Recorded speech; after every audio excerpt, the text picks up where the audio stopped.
بسم اللہ الرحمن الرحیم الحمد للہ رب العالمین والعاقبۃ للمتقین والصلاة والسلام علی سید الانبیاء والمرسلین محمد وعلی آلہ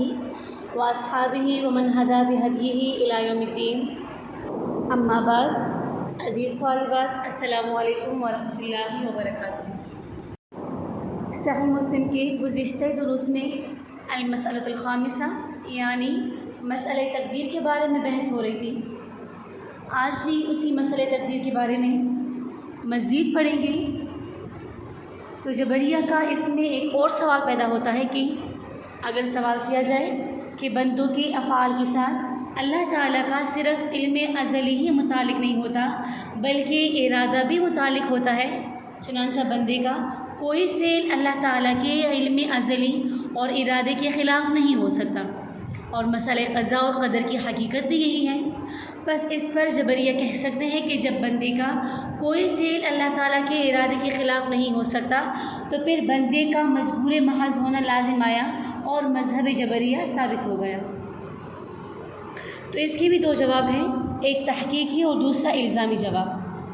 الزامی جواب تو یہ ہے کہ اگر اللہ تعالیٰ کے ارادے سے بندے کے کسب اور اختیار کی نفی لازم آتی ہے تو ظاہر ہے کہ ارادہ الہیہ خود اللہ تعالیٰ کے افعال سے بھی متعلق ہے، کہ اللہ تعالیٰ کا کوئی فعل اللہ تعالیٰ کے ارادے کے خلاف نہیں ہوتا، تو لازم آتا ہے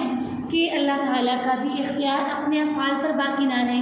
یعنی اپنے جس فعل کا ارادہ اللہ تعالیٰ نے کر لیا اب وہ اس کے خلاف نہ کر سکے۔ فما ہوا جوابکم فہو جوابنا، تو معلوم ہوا کہ بندوں کے افعال کے ساتھ ارادہ الہیہ کے تعلق سے بھی بندوں کے اختیار کی نفی نہیں ہوتی یا نہیں ہوئی۔ اور تحقیقی جواب یہ کہ ارادہ الہیہ کا تعلق افعال عباد کے صرف وقوع سے ہی نہیں بلکہ ایک قید کے ساتھ ہے، یعنی وقوع باختیار عباد۔ پس جب ارادہ الہیہ کا تعلق اس ارادے کی ہوئی چیز کے وجوب کو مستلزم ہے تو اس سے تو بندوں کا اختیار اور موقت ہو گیا، مزید پختہ ہو گیا، نہ کہ وہ معدوم ہو گیا۔ یعنی اللہ تعالیٰ نے بندے کے کسی فعل کو پیدا کرنے کا جو ارادہ فرمایا ہے وہ ارادہ صرف اس فعل کو وجود ملانے کا ہی نہیں بلکہ اس کا بھی ہے کہ بندے کے اس فعل کو اس بندے کے کسب اور اختیار کے ساتھ وجود ملائیں گے۔ اس کا حاصل بھی یہی ہے کہ بندوں کے افعال کے ساتھ اللہ تعالیٰ کے ارادے کا متعلق ہونا بندوں کے اختیار کو سلب نہیں کرتا بلکہ اسے اور ثابت کرتا ہے، اسے اور پختہ کرتا ہے۔ تو اس بحث کا خلاصہ یہی ہے کہ اللہ تعالیٰ نے بندے کو کسب اور اختیار کی قدرت دے کر پیدا فرمایا، ساتھ ہی انبیاء کرام کے ذریعے اپنے اوامر اور نواہی بھی بندے کو بتائے کہ اس کسب کو فلاں فلاں کام میں استعمال کرنا، جس کے نتیجے میں ثواب دوں گا، فلاں فلاں میں استعمال نہ کرنا ورنہ سزا دوں گا۔ لیکن اللہ تعالیٰ کو ازل سے معلوم تھا کہ زید اپنے کسب کو فلاں فلاں نیک کاموں میں استعمال کرے گا اور میں اس کے کسب کے مطابق ان افعال کو اپنے ارادے اور قدرت کاملہ سے پیدا کر دوں گا اور کسب کا ثواب دوں گا، اور خالق اپنے کسب کو فلاں فلاں گناہوں میں استعمال کرے گا اور میں اس کے کسب کے مطابق وہ گناہ اپنے ارادے سے پیدا کر دوں گا اور اسے کسب کی سزا دوں گا۔ تو یہ ہوا تقدیر، اور تقدیر کے مطابق اللہ تعالیٰ نے مذکورہ بالا تمام امور کا ارادہ بھی فرما لیا۔ پھر اللہ تعالیٰ نے اپنے علم ازلی کے مطابق زید کے کسب کی بنا پر اس کے نیک اعمال اپنے ارادے اور قدرت کاملہ سے پیدا فرما دیے اور زید کو ان کا ثواب دیا، اور خالد کے کسب کی بنا پر اس کے برے اعمال اپنے ارادے اور قدرت کاملہ سے پیدا فرما دیے اور خالد کو اس کسب کی سزا دی۔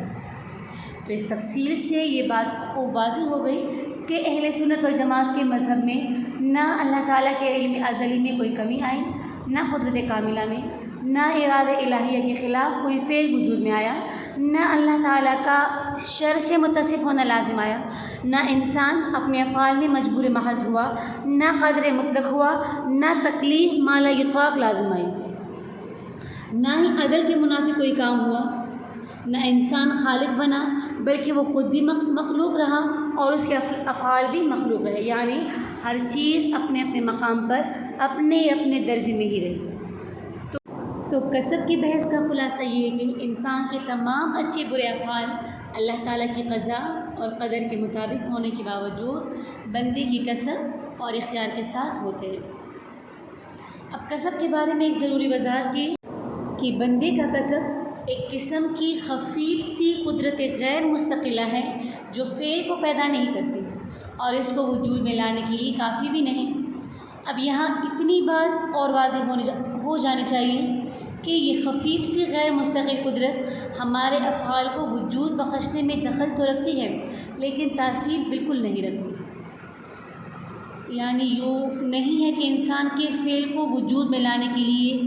کچھ اثر انسان کے کسب کا ہوتا ہے اور کچھ اثر اللہ تعالیٰ کے ارادے کا، اور یہ دونوں اثر مل کر فعل کو وجود میں لاتے ہیں، ایسا ہرگز نہیں، کیونکہ کائنات کی ہر چیز کو اور ہر چیز کی حرکت کو وجود بخشنے میں مؤثر تو صرف اور صرف اللہ تعالیٰ کا ارادہ اور اس کا خلق ہے، اور مؤثر ہونے میں اس کا کوئی شریک نہیں ہو سکتا، ورنہ نعوذ باللہ شرک لازم آ جائے گا۔ البتہ اللہ تعالیٰ کا ارادہ اور خلق انسان کے کسب یعنی اختیار کے ساتھ متصل ہوتا ہے۔ اللہ تعالیٰ کے ارادے اور انسان کے فعل کے درمیان انسان کا کسب واسطہ بن جاتا ہے، بس اسی اقتران اور توسط کا نام کسب ہے۔ چنانچہ شیخ اشعری رحمہ اللہ کے الفاظ یہ کہ کسب محض ایک اقتران ہے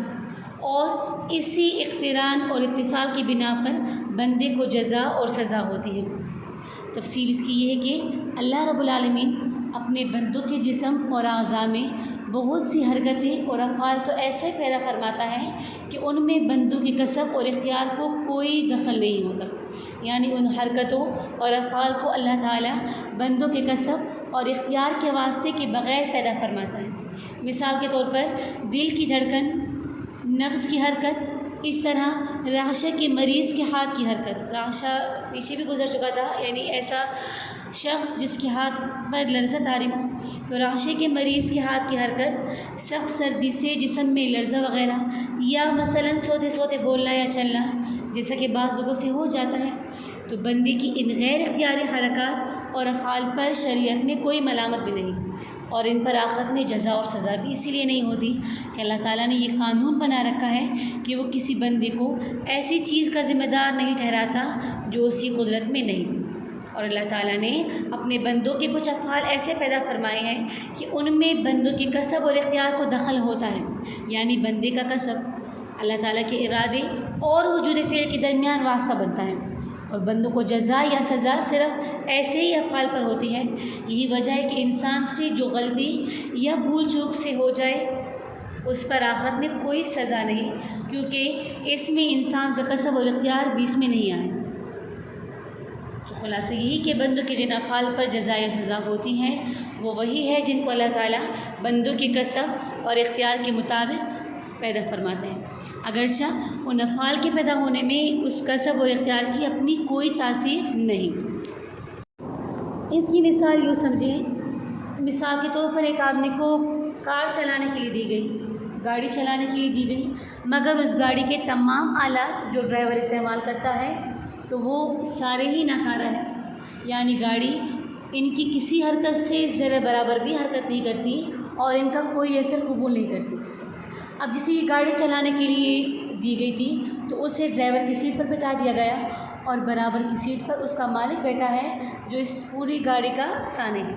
اس نے اس گاڑی میں یہ عجیب اور غریب صنعت رکھی ہے کہ جتنے آلات ڈرائیور استعمال کرنا چاہتا ہے جو در حقیقت معطل ہے، ان تمام آلات کی حرکات کو اس نے اپنے ارادے کے تابع کیا ہوا ہے۔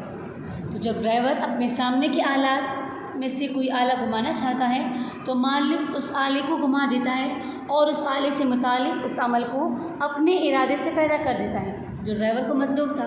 غرض اسی طرح گاڑی چلتی رہتی ہے، کبھی دائیں مڑتی ہے، کبھی بائیں، کبھی آہستہ چلتی ہے، کبھی تیز۔ غرض اس گاڑی کی ہر حرکت کے لیے ڈرائیور اپنے وہ بیکار آلات گھمانا تو ضرور چاہتا ہے، مگر گاڑی یا اس کے آلات کی کسی حرکت میں اس کے عمل کا کوئی اثر نہیں، بلکہ گاڑی کا مالک ہی گاڑی کو وہ حرکت دے دیتا ہے جو ڈرائیور کو مطلوب ہے۔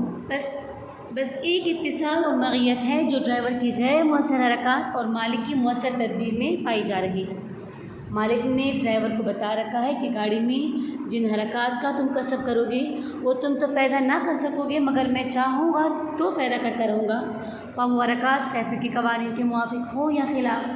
موافق ہوئی تو تم پر سلامتی ہوگی یعنی تم سلامتی میں رہو گے، مخالف ہوئی تو نقصان اٹھاؤ گے یعنی موافقت پر تمہیں انعام دوں گا اور مخالفت پر سزا دوں گا۔ تو اس پوری کارروائی کا مقصد یہ کہ ڈرائیور اپنی قدرت کو بیکار سمجھے اور مالک کی قدرت کاملہ کا مشاہدہ کرے، اس کے بنائے ہوئے قوانین کی پابندی کرے اور اس کی اطاعت کا امتحان لیا جائے، اطاعت پر اسے انعام ملے اور مخالفت پر سزا۔ اگرچہ ڈرائیور کی حرکات اس موافقت اور مخالفت نے مؤثر نہ کی بلکہ مؤثر مالک کی تدبیر ہی تھی، لیکن ڈرائیور نے جن غیر مؤثر حرکات کو اختیار کیا تو اس اختیار پر مالک نے اسے مجبور نہیں کیا تھا، لہٰذا گاڑی کی یہ حرکات جو ڈرائیور کے آزادانہ اختیار کے ساتھ وجود میں آئی، ان پر جزا اور سزا کا مرتب ہونا عدل کے منافی نہیں ہو سکتا۔ اسی طرح انسان کا کسب اللہ تعالیٰ کے ارادے اور خلق کے ساتھ ملا ہوا ہے، اور کسب کے فی نفسی غیر مؤثر ہونے کے باوجود اس پر جزا اور سزا کا ترتب ہوتا ہے۔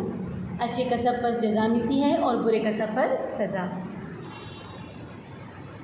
باقی تقدیر کی جو اقسام ہیں، تقدیر معلق اور تقدیر مبرم، اس کے بارے میں انشاءاللہ اگلے درس میں پڑھ لیں گے۔